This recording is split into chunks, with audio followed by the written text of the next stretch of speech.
కూటమి ప్రభుత్వం ప్రవేశపెట్టిన తల్లికి వందనం పథకం తప్పుల తడకగా మారింది. తల్లుల ఖాతాల్లో జమ చేయాల్సిన డబ్బులు ఒకే తల్లి పేరిట ఒకే ఆధార్ నెంబర్ కింద పదుల సంఖ్యలో పిల్లలు ఉన్నట్లు చూపించి జాబితాను తయారు చేశారు. ఇవి సాంకేతిక తప్పిదాలా లేక కూటమి నేతల కుంభకోణాలా అనే అనుమానాలు వ్యక్తమవుతున్నాయి. ఒకటి కాదు రెండు కాదు, ఉమ్మడి కర్నూలు జిల్లాలో భారీ సంఖ్యలో ఇలాంటివి కనిపిస్తున్నాయి. తల్లికి వందనం పథకం జీవో జూన్ 12వ తేదీన విడుదలైంది.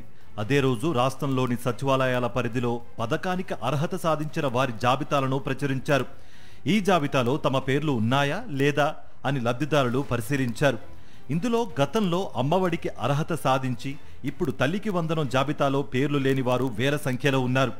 అలాగే ఒకే తల్లి పేరుతో ఒకే ఆధార్ నెంబర్తో లెక్కలేనంత మంది పిల్లలు ఉన్నట్లుగా గుర్తించారు.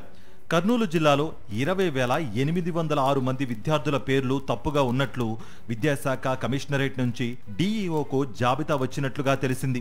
ఇందులో ఇప్పటి వరకు 14,000 మంది విద్యార్థుల పేర్లు సరిచేసినట్లు తెలిసింది. పడే డబ్బులు పడుకోకుండా చేసి ఎక్కడంటే అక్కడ వేస్తే ఎట్లా అడిగేవాళ్ళు లేదన్న సార్ వాళ్ళు కూడా చెక్ చేసుకుని వచ్చినా ఇంకా పడుకోకుండా ఉంటే ఎట్లా మరి వేరే అకౌంట్లకు పోయినా సార్ మరి మేము చెక్ చేసుకుని వచ్చినా కూడా పడలేవు. ఉమ్మడి కర్నూలు జిల్లాలోని డోన్ పట్టణంలోని 9వ సచివాలయం పరిధిలో తల్లికి వందనం పథకంలో భాగంగా 416 మంది తల్లులు అర్హులయ్యారు. అందులో 40 మంది పిల్లలకు తల్లిగా బేస్తా సుజాత పేరు ఎలిజిబుల్ లిస్టులో కనిపించింది. అలాగే పేపలిలోని 3, 4 సచివాలయాల పరిధిలో దాదాపు 100 మందికి పైగా పిల్లలకు కేవలం 2 మహిళల పేర్లను తల్లులుగా చూపించారు. మిగిలిన వారికి అందరికీ అనర్హులుగా ప్రకటించడంతో తల్లులు ఆందోళన వ్యక్తం చేస్తున్నారు. నంద్యాల జిల్లా పేపలి సచివాలయంలో దాసరి శోభ అనే మహిళ పేరుతో 69 మంది పిల్లల పేర్లు ఉన్నాయి. శోభ ఆధార్ కార్డు ఒకటే ఉంది. పిల్లలు చదివే పాఠశాలలు వేరువేరుగా చూపించారు. ఈమె ఖాతాలో 8,97,000 రూపాయలు జమ కానుంది. పేపలిలోని సచివాలయం 3లో ధర్మవరం మౌనిక పేరుతో 80 మంది పిల్లలు రిజిస్టర్ అయ్యారు. వీరికి 10,40,000 రూపాయలు జమ కానుంది. చదువుతుంది కానీ ఈ ఇయర్ మాకు అమ్మఒడి రాలేదని కనుక్కోవడానికి సచివాలయానికి వెళ్ళింటే మా అకౌంట్ వేరే వాళ్ళ ట్రాన్స్ఫర్ అయ్యిందని చెప్పినారు.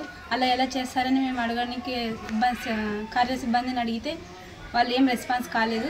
కర్నూలు జిల్లా ఆలూరు నియోజకవర్గం హలహర్వి జెడ్పీ పాఠశాలలో బింగి గాది లింగప్ప పిల్లలు చదువుతున్నారు. ఇతని భార్య పేరు హంపమ. 94 మంది పిల్లలకు సంబంధించి తల్లికి వందనం డబ్బులు ఈమె ఖాతాలో జమ అవుతున్నట్లు జాబితాలో ఉంది. అంటే 12,22,000 రూపాయలు అన్నమాట. ఇలా ఒకటి కాదు, కర్నూలు జిల్లా వ్యాప్తంగా లెక్కలేనన్ని అవకతవకలు కనిపిస్తున్నాయి. 94 మంది పట్టించాను. 94 మందికి దత్తత తీసుకున్నా, లేకుంటే నాకు నా పిల్లలు ఉండేది ఇద్దరు. ఈ 94 మంది వేయడం ఏమి నాకైతే తెలియదు. దీనికి అమౌంట్ క్రెడిట్ కావాలి కదా, నా బ్యాంక్ అకౌంట్లోనే తీసుకొని వస్తా.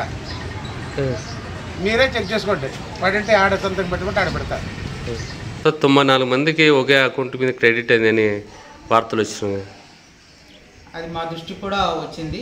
అది ఏమైనా టెక్నికల్ ప్రాబ్లం వల్ల జరిగిండొచ్చు. ఆ విషయమే మేము అప్డేట్ చేయడానికి ప్రయత్నం చేస్తున్నాము. జరిగిన ఏ విషయాన్ని మనం ఎక్కడ ఎర్రర్ ఉంది దాన్ని అప్డేట్ చేయడానికి ప్రయత్నిస్తున్నాం. కర్నూలు జిల్లాలో 4.49 లక్షల మంది విద్యార్థులు చదువుతున్నారు. కూటమి ప్రభుత్వం అధికారంలోకి వచ్చిన తర్వాత హౌస్ హోల్డ్ సర్వే చేశారు. ఈ సర్వే రిపోర్ట్ ఆధారంగా తయారు చేసిన తల్లికి వందనం జాబితాలను జిల్లాలోని 672 సచివాలయాలకు పంపించారు. అర్హులు, అనర్హుల జాబితా వేర్వేరుగా సచివాలయాల్లో ప్రదర్శించి ఫిర్యాదులు తీసుకుంటారు. తుది జాబితాను ఈ నెల 30వ తేదీన ప్రకటించి జూలై 5వ తేదీన తల్లికి వందనం నగదును జమ చేస్తామని ప్రభుత్వం ప్రకటించింది.